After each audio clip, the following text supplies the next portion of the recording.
Bom dia a todos. Me desculpe, meu português não bom, so vou continuar em inglês.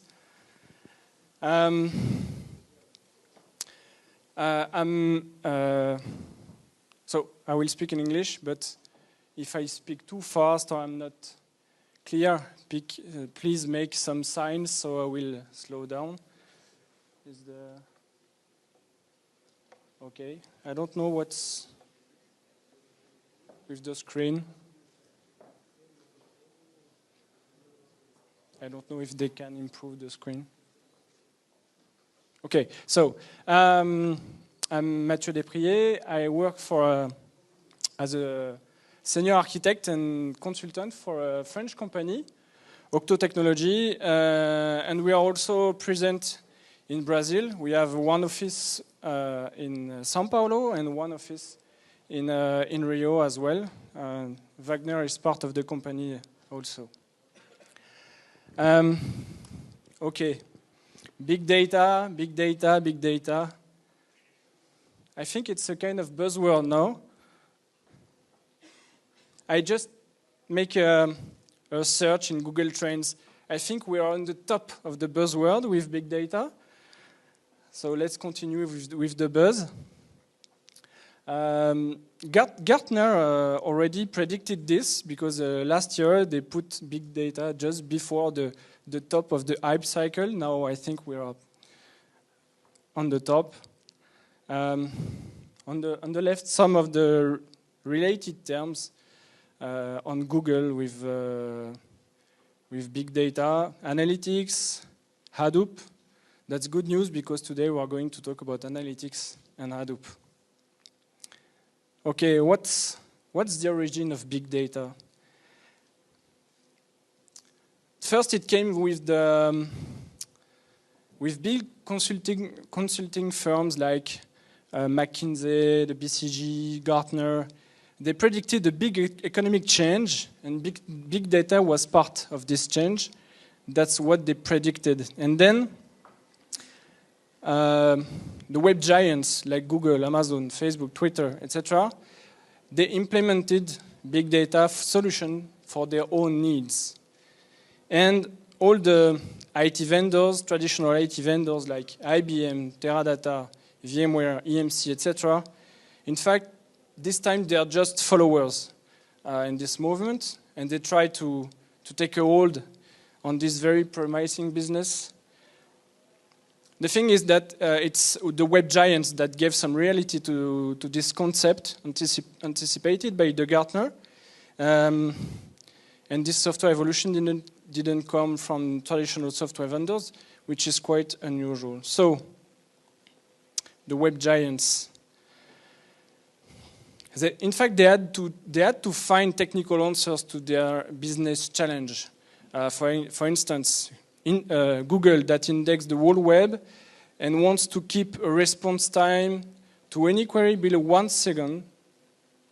Or another business challenge like how to keep the search free for all the users all around the world.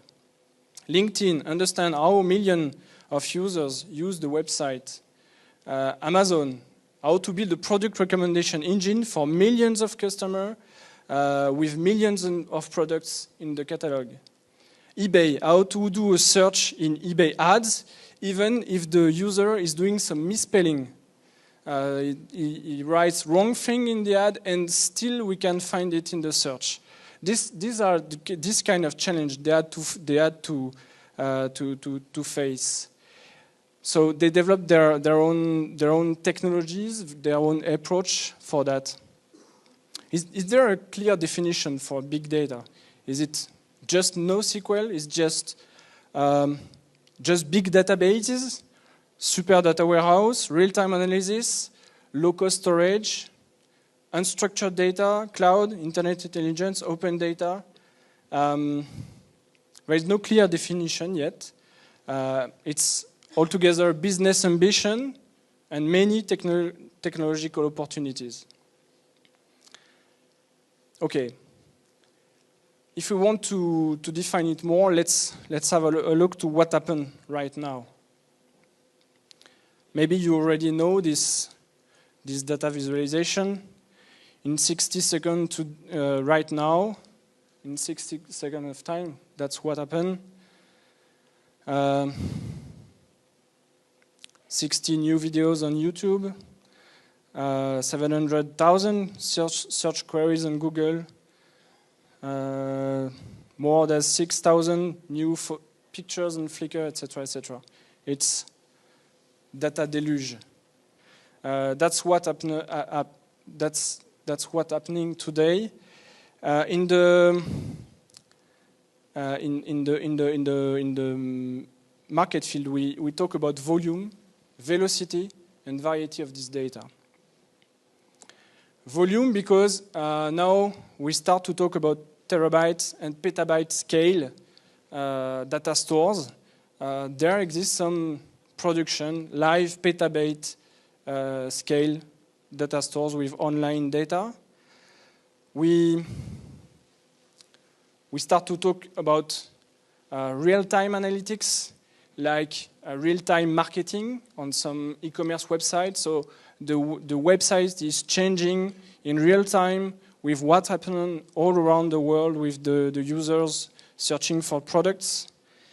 And of course, the variety of data sources.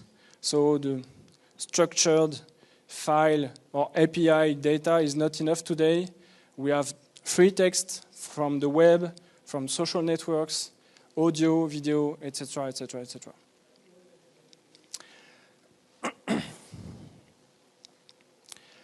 In fact, all of this data that happens on the web is a source of innovation for us.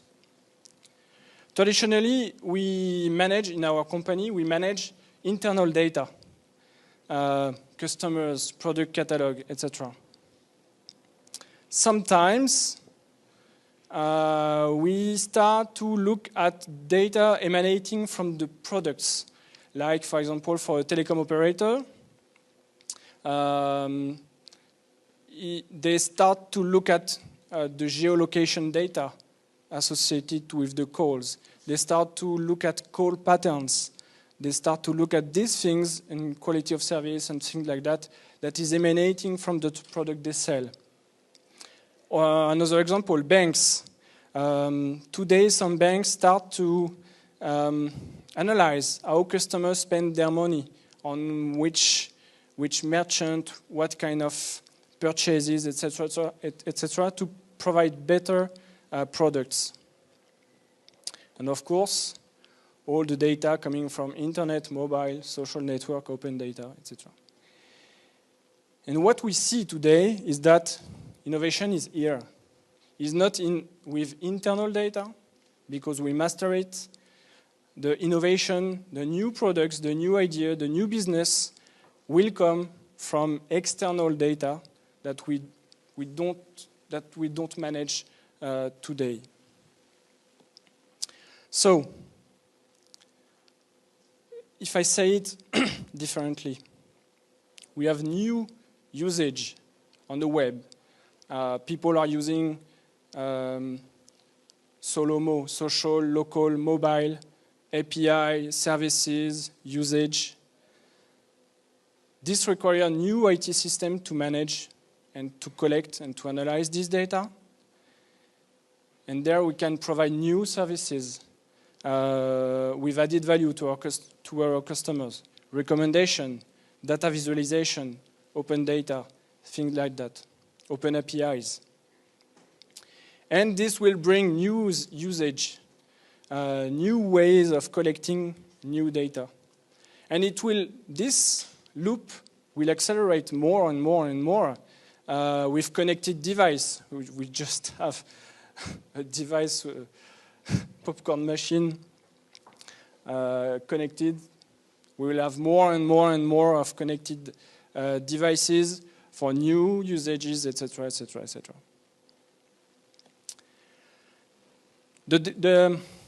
So that's the definition we propose for big data.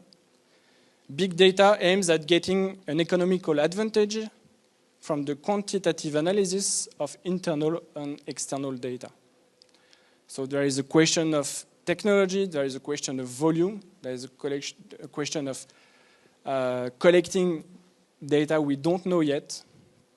This big data is all of this. Just to give you some examples, these are real use cases that we currently we work on this in France with my company.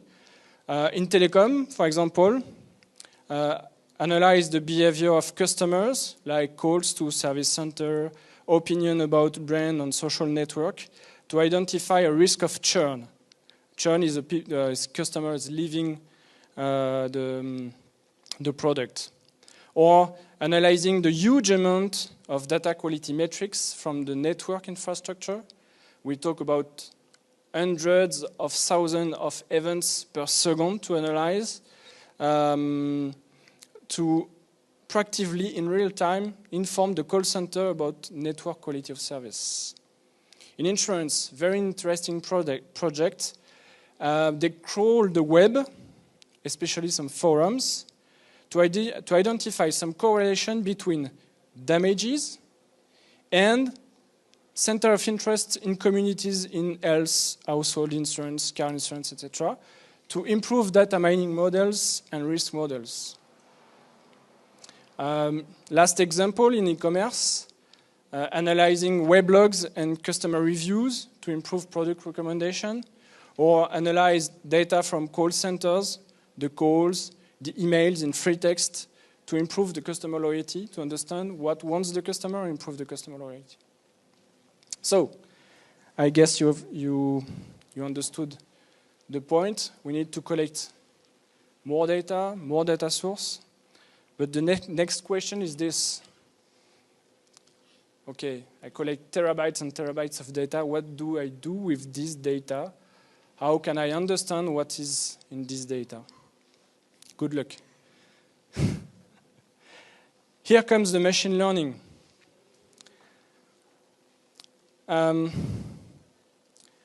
Machine learning is getting some hype as well today with the big data. Still, it's not very new. We can find the first definition of machine learning 60 years ago. It's the field of study that gives computers the ability to learn without being explicitly programmed. There were a lot of development around this, a lot of algorithms developed, lots of research, and today it's gone further, and there exists better definition for machine learning, like this one. A computer program is said to learn from experience E with respect to some class of tasks T and performance measure P if its performance as tasks in T as measured by P improve with experience E. Okay, I think I have lost everyone. Let's take an example. Very, very classical example. You all know this one, a spam classifier for emails.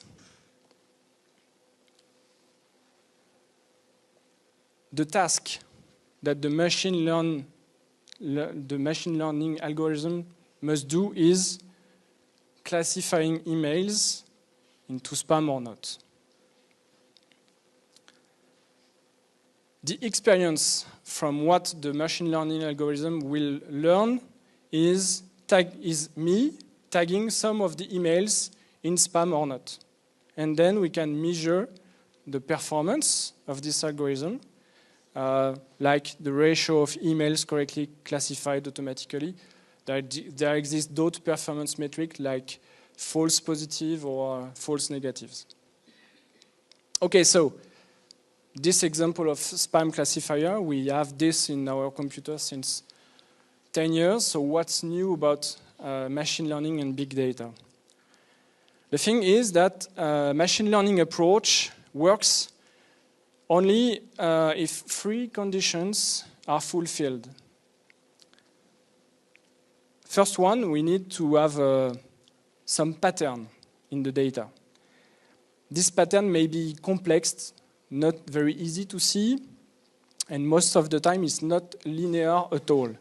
There are some threshold mechanisms, something like that, but we know that we have some pattern in data to look for.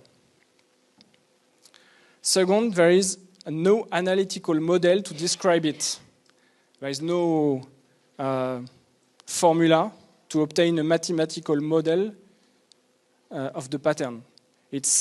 Machine learning is for probabilistic problems, statistical analysis. And the third point is that you need a lot of data, a lot. In some use cases that we are studying, we discovered that we need millions of samples to obtain good results with our algorithm. This is the key. So the first two, we know that machine learning algorithm that exists since many years can address this point. But what we saw in the past is that the performance of machine learning models was often limited by the lack of available data. Now, with big data approach, big data technologies, we can collect and manipulate much more of data. So, big data approach allows us to collect and manipulate much more data, and in this, machine learning is a fundamental tool to leverage this huge amount of information. Okay, let's go into more technical example about machine learning today. I will present you an example about classification. Let's imagine we want to predict if a customer of a telecom operator will churn. That means go to a concurrent. And we want to build a classifier. And for this, we will start by building a learning set for this machine learning. What does this mean? This means that for each customer of the telecom operator, we are going to collect a finite number of data, named attributes, like this one. The customer offer or plan, the customer data, region, age, sex, etc. Some information about bills, let's say last 12 bills in the past, number of calls to a call center last 6 months, amount of local calls of last 20 months to understand if there is a pattern, like customer not using his phone anymore, amount of international data of last 12 months, etc., etc., etc. We can collect maybe 100, 1,000, 10,000 of attributes for each customer. And for each customer in the training set, we know if the customer churned, just lived in the 1 or 2 months in the past, or not. And we call this a tag. And we build this, so I don't have, we build this. It's a kind of, it looks like an analytical problem, linear algebra problem. So we have a big matrix. Within rows, we have the learning samples, the customer. 1 row for each customer in the training set.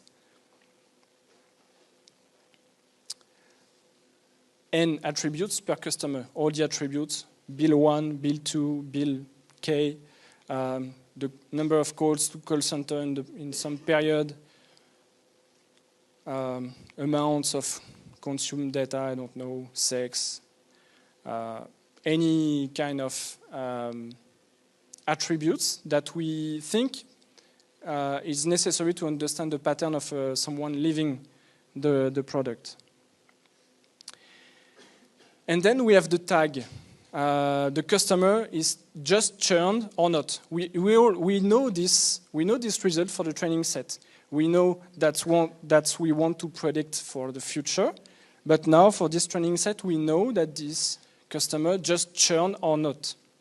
So we have this list of tags for each of the customer. And so up to now it looked more or less like linear algebra problem in mathematics. So we can have some methodology to compute this. But you will see that the output is binary, is 1 or 0, is churner or not churner, because we want to have a classification. So in general, we add some function to put in the range 0, 1, like a sigmoid function, more or less the same way that we do in neural networks or things like that. And here is what we are computing during the training. It's the parameters of the model to compute. It's the learning output. So, if I summarize, this vector, the theta vector, is computed during the training phase. When this theta vector is computed, our classification model is ready. And then we can test this model against other values for X or the customer data. And then we can check if our model is good at predicting the output value Y. In this situation, so training phase, classification model, and when the test model, when we test this model again, a test set, we check if our model is good at predicting the output value. We talk about robustness of the model. That is to say, its capacity to generalize the prediction about what will happen in the future for new customers. So the key challenge when we do machine learning is to get a reasonable error ratio and to not overfit the algorithm to the training sample. Because if we optimize a lot this kind of algorithm, we can have very, very good prediction, but only on the test set, only on the samples. If we provide a new customer, the model will be wrong, it will have a lot of error. So we need to find a good balance between the error ratio and the overfitting of this machine learning algorithm. In general, we start with, we take 80% of the whole data you have, and 80% of this data is used for training of the model, and then 20% is used for testing. And when we have validated the model, then we can start to predict for other customers what will happen in the future. Will they churn or not?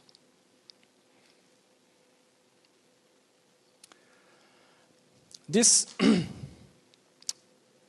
algorithm is a classification algorithm, or we also say categorization algorithm. There are different strategies. I just talked about supervised learning. That is to say, the data is tagged. We already know the tag, churn or not. We know if the customer is a churner or not for the training phase. And it will work if the positives, the tag with 1, are abundant enough in the sample to identify the typical churner. For some use cases, the tagging may require the help of an expert to prepare the training set. So we have a need of expertise before starting machine learning. And the challenge here is about generalization of the model. There exists another approach for categorization of data.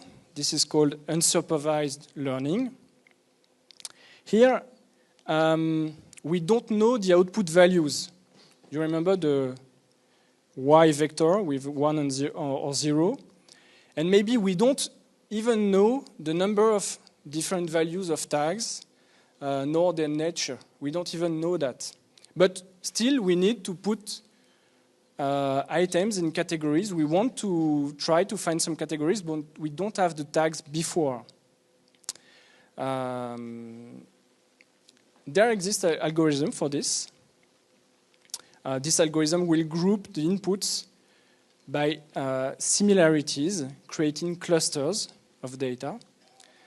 And then the expertise is needed after machine learning to interpret the result. That is, we give a lot of data to the algorithm, and then the machine will find some patterns, some groups, some clusters, and then we need to understand what kind of cluster, what kind of items there's there. So the challenge is about understanding the output classification. I can give you an example of this. For example, in Amazon, I don't know if it fits, if they use really this, but we can imagine this case. Amazon. Whoa, I don't have enough. Sorry. Power problem. So Amazon. Let's say we want to group all the products in categories. So either we pay someone to look at every product and say, okay, this is consumer electronics, this is high-tech, okay, this is high-tech and consumer electronics, and this is blah, blah, blah, all the things. Or we take all the data, all the purchase, and we look at what people buy in the same purchase, what they usually buy in Amazon, things like that. We just put that to an algorithm, and the algorithm will find clusters of products that goes together. And then we open the box, we look at, okay, this group of products, they fit well together because customers use these products together. In fact, we can call this consumer electronics, and we can call this home theater, and we can, etc., etc. This is a way of doing machine learning. So, most of the time you will have to choose between supervised learning or unsupervised learning, depending on your data set. So for supervised learning, we just see an example with this classifier, this one, this logistic regression classifier. Here is another, the support vector machine. This is very often used in machine learning. The idea is to draw a line, in fact, an hyperplane, because we have spaces with a lot of dimension. We try to find an hyperplane that divides the space in two to separate the different points in the data. And the idea is to find a line with the best margin, that is to say a good distance of separation between the point and the line. And we try to minimize the error that we have, that is to say the points on the bad side of the line. Now an example of unsupervised algorithm. This clustering algorithm I just talked about. The idea is to choose some points randomly in your data set and then apply until convergence some algorithm to group the points that are very close to this first point, the seeds, and then compute new seeds. Instead of displaying an algorithm, let's see how it works.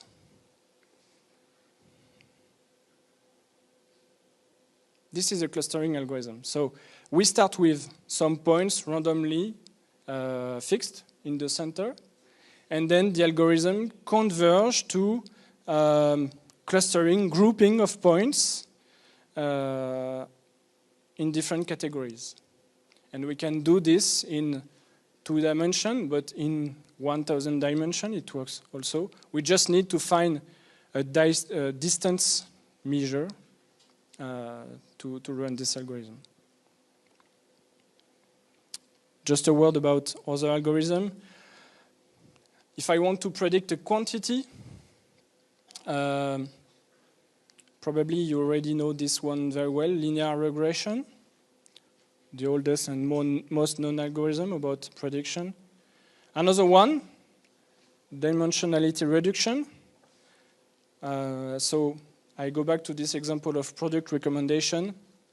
Let's say I want to, from the purchases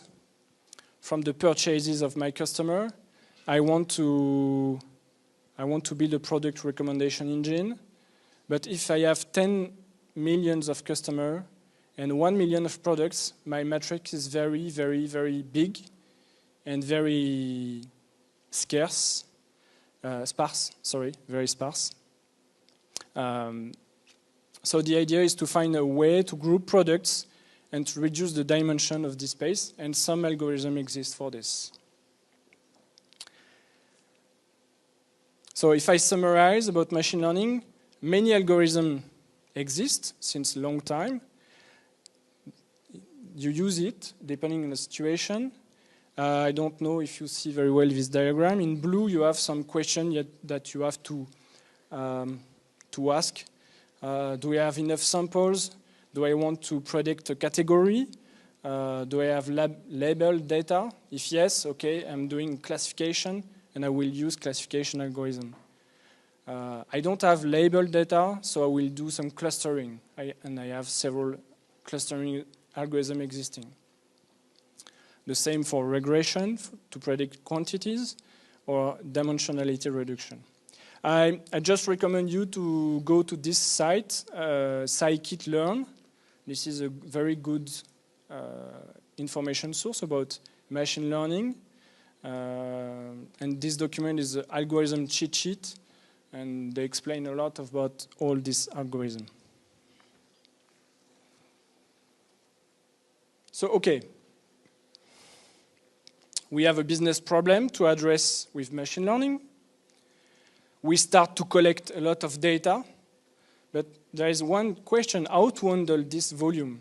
What's the technology to handle this volume of data? So let's talk a little bit about technology.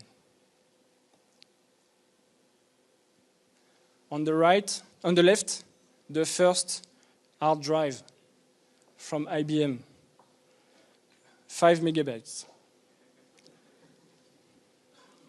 So today we have, for 20 euros, 8 gigabyte micro SD card. That's quite well. You know all of this. This is the Moore's law, exponential growth of capacities. It's for everything: CPU, memory, network bandwidth, storage. All of them followed the Moore's law with this exponential pattern. So when we have a lot of data to manipulate, the old strategy, the old way, is that if you have too much data, you just have to wait a few months that the cost of hardware decrease a little bit, and then you scale up, you buy a new machine. If I wait for 20 months, if I wait for 18 months, then I have, for the same price, a machine twice more powerful, so that's okay to store and manipulate more data. But there's a problem. There's a problem because if for the storage capacity in 30 years, the capacity raised by 100,000 times in 30 years. But if we look at the throughput of hard drives, only 91 times. And here we have a problem. We can store today, we can store 100,000 times more data, but it takes 1,000 times longer to read it on a standard machine. This is the key problem that we face when we manipulate a lot of data. And this leads to a lot of limitation to traditional architecture. At Octo, we use this diagram to talk about the different typologies of application. On the right, you have transaction-oriented applications. On the top, you have storage-oriented applications, like data warehousing, for example. On the left, you have event flow-oriented applications. So the idea is not about transaction, it's more about the number of events that we can handle by second. And on the bottom, we have the computation-oriented application, so it's more CPU-bound. And what we see with this problem of disk capacity and throughput problems is that the traditional architectures of database servers, application servers, ETL, ESB, etc., are quite limited. That is to say, if I take traditional SQL, SQL machine, SQL server, if I go beyond 10 terabytes, this architecture won't work very well, and we will have to do some very tough optimization on hardware and software to scale. On the parallel processing side, if I go beyond 10 threads per core, I have again problems. If I go beyond 1,000 or 2,000 transactions per second on one SQL server, one SQL machine, I will start to have very, very huge needs of software and hardware adaptations. And the same for event stream processing. If we go beyond 1,000 or 2,000 events per second, we start to have some problems. And this is why we have new architectures in big data that are flourishing, that are blooming today. Big data it's the explosion of volumes, the amount of data to store online, the processing to parallelize, because if we have throughput problems with my hard drive, I need to parallelize the processing, the number of transactions per second to handle, number of messages per second to process. And we have new constraints, new types of data to handle, unstructured, semi-structured, the distribution of storage and processing, cost reduction, the need of elasticity. Maybe today I need 2 terabyte storage, in 2 months 20 terabyte storage. This leads to new technologies with some characteristics like horizontal scalability and clustering, like data partitioning and sharding, parallel processing, in-memory processing. And that's why today we have so much new solutions, so much new technologies that goes away from the traditional architecture, like Teradata, SQLfire, Gigaspaces, Cassandra, MongoDB, MapReduce, AMA, RabbitMQ, etc., etc. All these new technologies try to find new architectures, new designs to go away from the traditional architecture to meet the new requirements.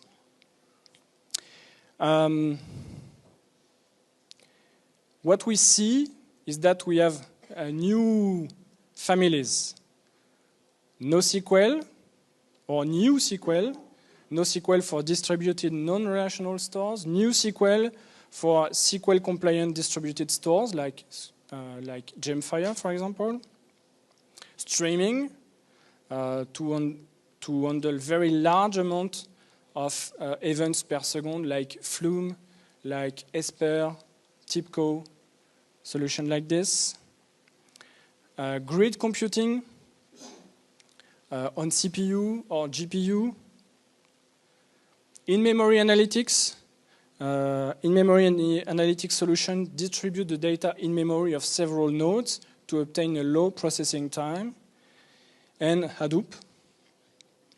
The Hadoop ecosystem offers a distributed storage, but also a distributed computing using MapReduce. So this diagram is just an idea. It's not that straight lines. Things are moving, solutions are changing their configuration. They adapt to the new constraint, but more or less it's what's happening. So let's talk a little bit about Hadoop. Because Hadoop is the reference, the biggest reference in the big data landscape today. So you probably know that it's inspired from Google research paper about what they do in their indexing and processing of the web. Now it's open source software, Apache Hadoop. The main distribution are Cloudera, Hortonworks, MapR, DataStax. There exists some commercial distribution. Most of the time they start from the open source one and they did some adaptation like Greenplum, IBM InfoSphere, or Oracle Big Data Appliance, NetApp. And there also exists some cloud implementation of Hadoop, like Amazon EMR or VirtualScale on using Cloudera distribution. The key, Hadoop has two key principles, two key characteristics. The first is the distribution of the storage, the distributed file system, HDFS. So the idea is to have a file storage more voluminous than a single disk. The data is distributed on several nodes. And we have data replication to ensure failover. And this is a key thing in Hadoop. You don't use, you use commodity disk. You don't use SAN or RAID replication of disk. You don't use that. You use simple disk. And then the failover, the replication is handled by the software. Either it's local or either it's another data center. And the same way you manage replication across data centers. So in this diagram, you see that the file 1 is splitted into 2 data nodes, 2 machines. The file 2 is splitted on 3 machines. And file 1, again, you see is replicated on 2 different machines. This is the way HDFS works in Hadoop. And the second strong characteristic of Hadoop is the distributed processing with MapReduce. The key principle is to parallelize and distribute the processing. The gain is to have a quicker processing of smaller data volumes. So unitary blocks are smaller and faster to process. And also the idea is to collocate the data in the processing. So instead of having a data store from which I take all the data, then I process in memory, then I put back in the data store. They reverse the idea. They push the code, the application code, to the data store, to the various nodes, maybe 100, maybe 1,000 nodes of HDFS to process the data. This is the key idea of MapReduce, is collocating processing and data. So you can see that for one file, there are 3 splits, split 0, 1, and 2, on 3 different machines. And we have the map phase that does some processing on this file part. Then we have another phase in the process, which is called shuffle and sort. And then we do the reduce phase to obtain a result about what we processed in a distributed way and in the Hadoop cluster. So distributed storage, distributed processing. This is the core of Hadoop. Now, on top of this, in a typical distribution like Cloudera, you have some querying tools. It's often like SQL-like querying. You have some advanced processing to process very large data. For example, processor graph that is stored in Hadoop. And you have also orchestration capabilities to sequence many MapReduce jobs. You have integration with the information systems, with the other database you have, the other file, APIs, things like that. And you have monitoring and management. So a typical distribution like Cloudera, you have all these tools. I won't name them all the way. There are a lot of tools to handle in Hadoop on top of the HDFS and distributed storage. And that's even worse because with our team in Octo, with the R&D team about working on Hadoop, we try to make a cartography of all the solutions that are around Hadoop. This is it. Some of these tools are included in Cloudera. Some of these tools are outside. So I have other alternatives for the distributed file system, like S3 on Amazon, like Mapr, who has a very Mapr, they have a very interesting storage. NoSQL data stores, like Cassandra, on top of which I can do some Hadoop processing, MapReduce processing, DynamoDB, of course, at Amazon. And maybe I have several usage for Hadoop cluster, analytical processing with the MapReduce and language like Hive or Pig, or maybe transaction processing on top of HBase, or with the new tool Impala that is just now in beta phase.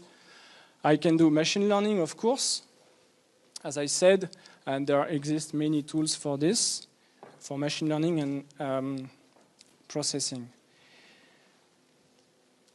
And today we have lots of announcements on new tools appearing, and the maturity of these tools are very variable from one tool to another. For example, HDFS and MapReduce are perfectly production ready. Just an example, Yahoo manages a petabyte scale HDFS cluster for their own needs. And some other tool like Impala, which is real-time querying with SQL compliant queries, is not production ready. In the same way, the adaptation of machine learning libraries to distributed computation with MapReduce, it's an ongoing process. For example, Apache Mahout has a MapReduce compliant algorithm. The R language, which is well known in the machine learning domain, they start to do some distributed processing. But this is very variable, very heterogeneous amongst the different implementation. And the risk with Hadoop is being like this when we have to handle and manipulate a Hadoop cluster, is that Hadoop is very rich and it's quite new technology. It's very difficult to master. So my advice would be to get trained and to bring experts in your project, because this is not really easy project to put a live Hadoop cluster in production. Okay. Summary, wrap up. A definition for big data. Big data aims at getting an economical advantage from the quantitative analysis of internal and external data, because innovation is in external data analysis. the thing that since many years we use machine learning algorithms to find patterns in data. Very old algorithms like linear regression or neural networks, for example. But big data technologies now allow us to manipulate much more data and get more value with machine learning techniques. And Hadoop. Hadoop is a reference in the big data technology landscape, but with a very effervescent ecosystem. It's hard to follow all the trends and evolution without a dedicated research and development team. So don't do this alone. Get trained and bring experts in your project. Thank you.